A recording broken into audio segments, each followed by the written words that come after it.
కాశీబుగ్గ ఘటన తర్వాత ప్రభుత్వం అప్రమత్తమైంది. రాష్ట్ర వ్యాప్తంగా ఉన్న అన్ని దేవాలయాల కార్యకలాపాలపై నిరంతర పర్యవేక్షణ ఉండాలని ముఖ్యమంత్రి చంద్రబాబు ఆదేశించారని మంత్రి నారా లోకేష్ తెలిపారు. భక్తుల రద్దీ, ముఖ్యమైన తేదీల వివరాలను ముందుగానే సేకరించి సీసీటీవీ కెమెరాలు, క్రౌడ్ మానిటరింగ్ టెక్నాలజీ ఏర్పాటు చేయాలని కలెక్టర్లు, ఎస్పీలకు సీఎం ఆదేశాలు జారీ చేసినట్లు వెల్లడించారు. ప్రైవేటు వ్యక్తులు నిర్మించే దేవాలయాలకు భద్రతా చర్యలపై ప్రత్యేక మార్గదర్శకాలు సిద్ధం చేయాలని కూడా ప్రభుత్వం నిర్ణయించిందన్నారు.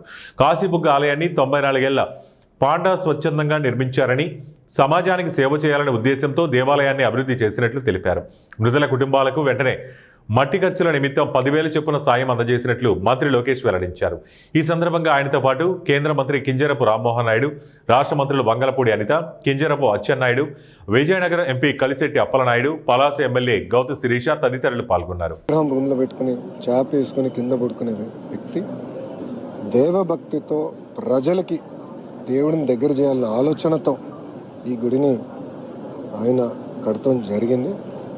సుమారుగా 12 ఎకరాల్లో మాకున్న సమాచారం మేరకు ఇప్పటికీ 15 నుంచి 20 కోట్ల రూపాయి సమకూర్చి సొంత నిధులు కూడా పెట్టి ఖర్చు పెట్టి గుడిని నిర్మిస్తాం జరిగింది. అధికారులు ఇప్పుడు మొత్తం వివరాలు తెలుసుకునేదానికి అక్కడున్న పనిచేస్తున్న పురోహితులు కానివ్వండి, పాండా గారు కానివ్వండి, అదేవిధంగా గుడిని నిర్మించిన అంటే కన్స్ట్రక్షన్ వర్క్ చేసిన వ్యక్తులందరినీ కూడా వాళ్ళు కూర్చోబెట్టి వివరాలన్నీ కూడా ఎందుకు ఏమేమి వాడారు, ఎలా కట్టారు, ఎప్పుడు ఏం కట్టారు. ఎందుకంటే ఇది గుడి ఒకేసారి కట్టింది కాదు, కొన్ని దశల వారీగా కట్టుకుంటూ వచ్చారు. మేము కూడా చూసాం, మెట్ల దగ్గర కొంచెం దశల వారి కట్టారు, ముందర చిన్నది కట్టిన తర్వాత దశల వారి కట్టారు. సో ఎప్పుడు ఏం కట్టారు, ఎలా జరిగింది, ఇది మొత్తం వివరాలు తెలుసుకున్న తర్వాత భవిష్యత్తు కార్యాచరణ ప్రభుత్వం తీసుకుంటుంది. ఇక్కడ పరిస్థితి ఏంటి సార్, ఎలా ఉన్నారు, ఇక్కడ ఎంతమంది ఇంజూర్ అయ్యారు, ఇక్కడ వాళ్ళ కండిషన్ ఎలా ఉంది? ఇక్కడ అందరూ సేఫ్గా ఉన్నారు. 16 మంది ఉన్నారు. ఇక్కడ అందరూ సేఫ్గా ఉన్నారు. ఇక్కడ ఏంటంటే క్రిటికల్ ఇంజరీ అంటే ఒక పెద్ద ఆమెకి 2 కాళ్ళు ఇరిగినాయి. సో ఆమె ఏంటంటే మేము ఫర్దర్ ట్రీట్మెంట్ చేయించాల్సిన అవసరం ఉంది. కొంతమంది ఇంటికి వెళ్ళిన తర్వాత ఒక నెల రికవరీ అయితే 1 నెల పట్టవచ్చు, కొంతమందికి 6 నెలలు పడుతుంది. అది ఎంపీ గారు నేను కూడా మాట్లాడుకున్నాం. వాళ్ళకి కావాల్సిన సదుపాయాలు అంటే బెడ్, మెడికల్ గ్రేడ్ బెడ్ వాళ్ళ ఇంటికి పంపించే బాధ్యత కూడా మేము తీసుకుంటాం. అంతేకాకుండా ఎవరైతే ఇంజర్ అయి ఉన్నారో, క్రిటికల్ ఇంజర్ అయి ఉన్నారో వాళ్ళకి వారానికి ఒకసారి ఇద్దరిలో ఒకరు మేము మారుతాం, టైం టు టైం ఫాలోఅప్ చేద్దాం అని డిసైడ్ చేస్తాం. అంటే పర్ఫెక్ట్ రికవరీ అయ్యే వరకు మేము ఫాలోఅప్ చేస్తాం జరుగుతుంది.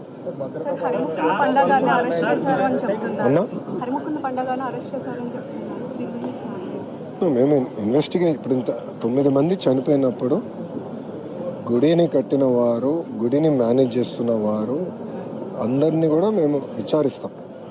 ఆ విచారం జరుగుతుందండి. సో మొత్తం వివరాలు తెలిసిన తర్వాత దాన్ని ఫర్దర్గా నేను స్పందించగలుగుతాను.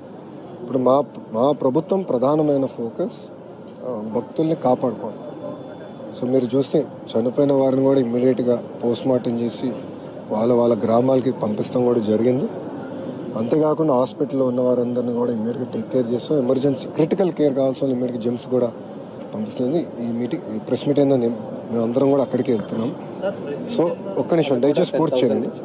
ఇమ్మీడియట్గా ఎవరైతే చనిపోయారో ఆ కుటుంబాలకి మట్టి ఖర్చులకి ప్రభుత్వం నుంచి 10,000 రూపాయలు ఆర్థిక సాయం కూడా అందజేస్తాం జరిగింది. చెప్పమ్మా. ప్రతి శనివారం వేలాది మంది భక్తులు వస్తున్నారు. ఈరోజు ఎక్కువ మార్నింగ్ నుంచే రోడ్స్ అన్ని కూడా బ్లాక్ అయిపోయి అధికారులకు ఒక అంచనా ఉండాలి సార్, యంత్రాంగం అప్రమత్తం అయింది, ఇది జరిగేది కాదు కదా. అమ్మ మీరు చూస్తే చాలామంది మొదటిసారి వచ్చినవారు, గతంలో ఒకరు వస్తే ఈసారి 10 మంది వచ్చారు. ఇది ఏకాదశి గల ఎక్కువ మంది వచ్చారు. అధికారులు కూడా ఇది తెలుసుకుని ట్రాఫిక్ మేనేజ్మెంట్ చేశారు. కానీ లోపలికి ఒకేసారి ఇంతమంది వెళ్తారని ఎవరు అంచనా చేసుకుని, పాపం పాండా గారు కూడా తెలియదు ఇంతమంది ఒకేసారి వస్తారు. నేను అడిగాను చాలామంది, గతంలో మీరు ఎప్పుడన్నా వచ్చారంటే లేదన్నారు, మొదటిసారి అంటే మొదటిసారి. అందరూ అనుకుని వచ్చారంటే ఒక్కొక్క ఊరు నుంచి 10 నుంచి 20 మంది కలిసి వచ్చారు. వైకుంఠ ఏకాదశి వెంకటేశ్వర స్వామి గారిని దర్శించుకోవాలన్న ఆలోచనతో అట్లా కలిసికట్టుగా వచ్చారు. ఇదేనమ్మా అనుకోకుండా ఇంతమంది రద్దీ వచ్చేయగల ఏర్పాట్లు అంటే ఓవర్ నైట్ 1 నిమిషంలో చేయలేం. మీరు అదే కానీ కనకదుర్గమ్మ గుడికి మేము ముందలే ప్రిపేర్ అయ్యాం. గతంలో 12 లక్షల మంది వచ్చారు. ఇప్పుడు సుమారుగా 16 నుంచి 18 లక్షల మంది వస్తారు. ముందలే అంచనా వేసుకుని, ఎందుకంటే మాకు తెలుసు అవగాహన వచ్చింది. ఇక్కడ ఎవరికి తెలియదు, వచ్చిన వాళ్ళకి తెలియదు, పాపం గుడి కట్టిన పండగారికి తెలియదు, ఎవరికి తెలియదు. సో ఆల్ ఆఫ్ అసలు తెలియని పరిస్థితిలో. సార్ అర్ధరాత్రి నుంచి కూడా 3 దారుల్లో, అంటే ఆ ఆలయానికి రావడానికి 3 దారులు వరకు ఉన్నాయి. కిలోమీటర్ల మేర వరకు పబ్లిక్ క్యూ లైన్లు ఉంటే కనీసం అర్ధరాత్రి నుంచి ఉన్నారని మీరు అంటున్నారు. ఒక్క నిమిషం స్వామి, అర్ధరాత్రి నుంచి ఉన్నారని మీరు అన్నారు. నేను కనుక్కున్నాను, అందరూ పొద్దున వచ్చిన వారు. నేను ఇక్కడ ఉన్న వాళ్ళందరిని అడిగాను, మీరు ఎప్పుడు బయలుదేరారమ్మా అంటే 8:30, 9ంటికి మేము బయలుదేరాము ఊరు నుంచి. ఇక్కడికి వచ్చేగల 10 అయింది. సో 10 మేము వాహనాలన్నీ పార్క్ చేసుకుని నడుచుకుంటూ వచ్చాము అని వాళ్ళు చెప్తాం జరిగింది. వాళ్ళే స్వయంగా చెప్పారు. నేను అందరిని అడిగాను, 16 మందిని నేను ఇక్కడ అడిగానమ్మా. ప్రమాదం జరిగిన వాళ్ళ గురించి కాదు సార్, తెల్లవారుజాము నుంచి కూడా దర్శనాలు జరుగుతున్నాయి. అదేమ్మా, మీరే వర్షన్ మార్చారు.